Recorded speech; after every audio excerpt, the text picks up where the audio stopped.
Hello students, मैं आदित्य और आप सभी को मेरा YouTube channel Aditya physics classes Basantpur में स्वागत है। आइए हम लोग जानते हैं किरण प्रकाश की का 5वां भाग। इससे पहले इसका 4 वीडियो अपलोड किया जा चुका है, जिसका लिंक डिस्क्रिप्शन में दिया गया है। यदि ये वीडियो आपको अच्छा लगे तो इसे लाइक, सब्सक्राइब और अपने दोस्तों के बीच शेयर जरूर करिएगा। तो आइए हम लोग इसे शुरू करते हैं। तो आइए हम लोग जानते हैं कि छाया किसे कहते हैं, अर्थात शैडो किसे कहते हैं। तो देखिए, छाया होता क्या है कि जब भी किसी प्रकाश स्रोत के पथ में हम किसी अपारदर्शी वस्तु को रख देते हैं।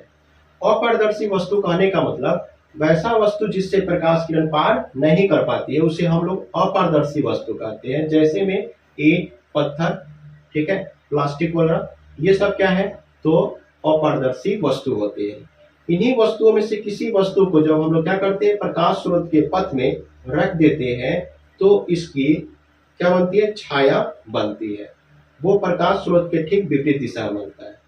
ठीक है, इसकी परिभाषा हम लोग क्या लिख सकते हैं कि जब किसी प्रकाश स्रोत के पथ में किसी अपारदर्शी वस्तु को रख देते हैं तो उससे उसकी छाया बनता है। ठीक है, तो हम छाया की परिभाषा क्या दे सकते हैं कि जब भी किसी प्रकाश स्रोत के पथ में हम लोग क्या करते हैं, किसी अपारदर्शी वस्तु को रख देते हैं, ठीक है, तो इससे क्या प्राप्त होता है, छाया प्राप्त होता है। ठीक है, जैसे में देखिए, मान लेते हैं कि यह एक क्या है, एक प्रकाश स्रोत है। यह क्या है, एक प्रकाश स्रोत है।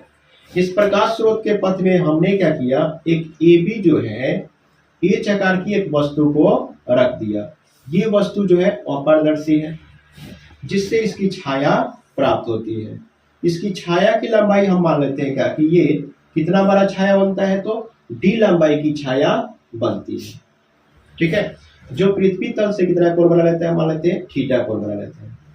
तो अगर हम इस चित्र से देखें तो चित्र से हम क्या कर सकते हैं, हम चाहे तो आसानी से छाया की लंबाई या उस वस्तु की ऊंचाई को ज्ञात कर सकते हैं।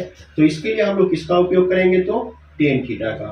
टेन थीटा कहता है कि लंबाई क्या होता है, आधार होता है।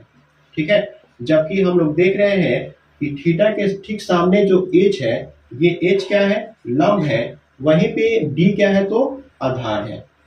ठीक है, टेन थीटा बराबर एच बाई डी। छोटा अगर कोण के लिए बात किया जाए तो छोटा कोण के लिए होता क्या है, छोटा कोण के लिए हम लोग जानते हैं कि वही छोटा कोण के लिए साइन थीटा जो होता है, साइन थीटा का मान क्या होता है, थीटा, जबकि कोस थीटा का मान कितना होता है, 1, और टेन थीटा का मान क्या हो जाता है, थीटा हो जाता है। कब, जब कोण जो होता है बहुत छोटा होता है तब। तो छोटा कोण के लिए टेन थीटा थीटा के बराबर हो जाएगा और इस तरह से इसका मान h बाई डी निकल जाएगा। आप चाहे तो यहाँ से वस्तु की ऊंचाई या छाया की लंबाई को आसानी से ज्ञात कर सकते हैं। इस तरह से अगर हमको छाया की लंबाई या वस्तु की ऊंचाई निकालना हो तो हम चाहे तो इस सूत्र द्वारा आसानी से निकाल सकते हैं। ठीक है, अब देखिए, छाया जो होता है मुख्य रूप से कितने प्रकार के होते हैं, 2 प्रकार के होते हैं। ठीक है, तो आइए हम लोग इसे जानते हैं। देखिए, छाया जो होता है कितने प्रकार के होते हैं, तो छाया 2 प्रकार के होता है, जिसमें सबसे पहला जो छाया होता है उसे बोलते हैं प्रछाया। ठीक है, जिसे अम्बरा के नाम से जानते हैं। और दूसरा जो छाया होता है उसे हम लोग बोलते हैं उपछाया, जिसे हम लोग फिनम्बरा के नाम से जानते हैं। ठीक है, फिनम्बरा के नाम से जानते हैं। तो छाया मुख्य रूप से कितने प्रकार के होते हैं, छाया मुख्य रूप से देखा जाए तो कितने प्रकार के होते हैं, 2 प्रकार के होते हैं। जिसमें सबसे पहला जो छाया होता है उसे हम लोग बोलते हैं प्रछाया, और दूसरी छाया को हम लोग बोलते हैं उपछाया, अर्थात फिनम्बरा के नाम से जानते हैं। देखिए, जब प्रकाश स्रोत कैसा होता है, बिंदुवत होता है। प्रकाश स्रोत कैसा हो, बिंदुवत हो, बिंदुवत। ठीक है, प्रकाश स्रोत जब कैसा हो, बिंदुवत हो, और उस बिंदुवत स्रोत के पथ में जब हम लोग किसी अपारदर्शी वस्तु को रख देते हैं, ठीक है, तो इससे क्या होता है, इसकी छाया बनता है। और वो छाया जो होता है कैसा छाया होता है, देखिए, इसे हम स्क्रीन पर जब प्राप्त करते हैं, इस अपारदर्शी वस्तु को जब हम क्या करते हैं, स्क्रीन पर इसकी छाया को प्राप्त करते हैं, तो छाया जो होता है एक प्राप्त हमको होता है यहाँ पे।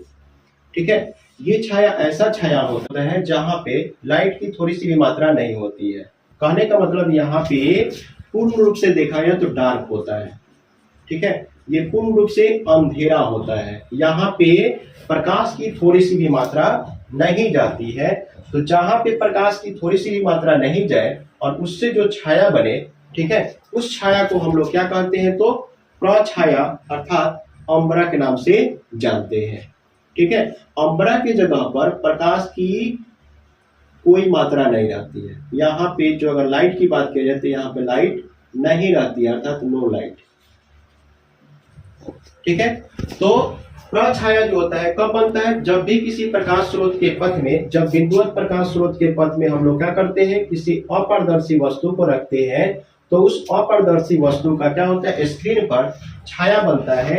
यह छाया ऐसा होता है जहां पे प्रकाश की थोड़ी सी भी मात्रा नहीं होती है। अर्थात कहने का मतलब ये छाया जो होता है पूर्ण रूप से डार्क होता है, अर्थात अंधेरा होता है, जिसे हम लोग प्रछाया के नाम से अर्थात अम्बरा के नाम से जानते हैं।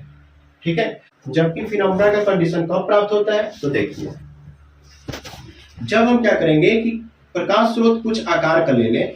जब प्रकाश स्रोत क्या होगा, कुछ आकार का हो, अर्थात ये जो स्रोत है, प्रकाश का जो स्रोत है, ये इसकी कुछ ना कुछ हाइट जरूर है। और इसी प्रकाश स्रोत के पथ में हम क्या करते हैं, इससे बड़ा कोई वस्तु को हम जब रख देते हैं, अपारदर्शी वस्तु को रख देते हैं, तो अपारदर्शी वस्तु को रख देते हैं और यहाँ पे हम एक स्क्रीन को ले लेते हैं। ठीक है, तो होता क्या है कि देखिए जो भी प्रकाश क्या होता है यहां से निकलता है तो वो सीधे ऐसे चला जाता है।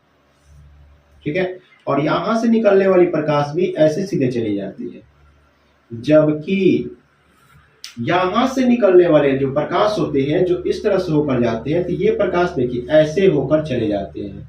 और वही ऊपर वाले सिरे से जब हम प्रकाश को निकालकर नीचे वाले किनारे से लेकर जाते हैं इसको, तो ये ऐसे चली जाती है। ठीक है, तो इस तरह से हम लोग देख रहे हैं कि यहाँ पे छाया के दो भाग प्राप्त हो रहे हैं। एक छाया ये वाला देखा जाए तो है, और दूसरी छाया यहाँ पे हम लोग देखें तो दूसरी छाया का दो पार्ट है, एक यहाँ पे एक छाया बनेगा और एक यहाँ पे छाया बनेगा। तो हमने क्या किया कि जब प्रकाश स्रोत कुछ आकार के ले लिया और इस प्रकाश स्रोत के जब आकार कुछ है और इससे बड़ा हमने क्या किया, किसी अपारदर्शी वस्तु को इसके पथ में रख दिया, इसके पथ में रख दिया। तो हुआ क्या कि इसकी क्या हुआ, दो छाया प्राप्त हुआ। एक छाया ऐसा है जहां पे प्रकाश की कोई मात्रा नहीं है। कहने का मतलब ये जो छाया आप देख रहे हैं, ये छाया क्या है, तो पूर्ण रूप से डार्क है, अर्थात कहने का मतलब ये पूर्ण रूप से काली है। इस कारण से इस भाग को हम लोग क्या कहते हैं, अम्बरा के नाम से जानते हैं, अर्थात प्रछाया के नाम से जानते हैं। जबकि इसके दो पार्ट ऐसे भी है, ये वाला और ये जो पार्ट है आप देख रहे हैं, यहाँ पे क्या हो रहा है कि प्रकाश की थोड़ी सी मात्रा है, ये पूर्ण रूप से डार्क नहीं है। ठीक है, अर्थात यहाँ पे क्या होगा, प्रकाश की कुछ मात्रा होगी, यहाँ पे भी प्रकाश की कुछ मात्रा होगी, लेकिन छाया जरूर प्राप्त होगा। ये जो छाया होगा थोड़ा कम डार्क होगा। ठीक है, इसी छाया को हम लोग क्या कहते हैं, तो फिनम्बरा के नाम से जानते हैं। ठीक है, जिसे हम लोग फिनम्बरा अर्थात उप छाया के नाम से भी जानते हैं। ये उप छाया में होता क्या है कि वैसा छाया होता है जिसमें प्रकाश की कुछ मात्रा रहती है, अर्थात कह सकते हैं कि जो फिनम्बरा का कंडीशन होता है इसमें लाइट उपस्थित रहता है। इसमें लाइट क्या रहता है, उपस्थित रहता है। ठीक है, और यहाँ पे लाइट जो होता है उपस्थित नहीं रहता है। यहाँ पे लाइट क्या होता है, उपस्थित नहीं रहता है। ठीक है, यहाँ लाइट उपस्थित रहता है जबकि यहाँ पे नहीं रहता है। ठीक है, तो प्रछाया हम लोग किसे कहते हैं, तो वैसा छाया जहां पे प्रकाश की थोड़ी सी भी मात्रा नहीं हो, अर्थात वह पूर्ण रूप से डार्क हो, तो उसे हम लोग क्या बोलते हैं, प्रछाया बोलते हैं। जबकि उप छाया जो होता है ऐसा छाया होता है जहां पे प्रकाश की थोड़ी सी मात्रा उपलब्ध हो। ठीक है, अर्थात ये पूर्ण रूप से डार्क नहीं हो, उसे हम लोग उप छाया के नाम से अर्थात फिनम्बरा के नाम से जानते हैं। तो इस तरह से हम लोग ने जाना कि छाया किसे कहते हैं और छाया कितने प्रकार के होते हैं।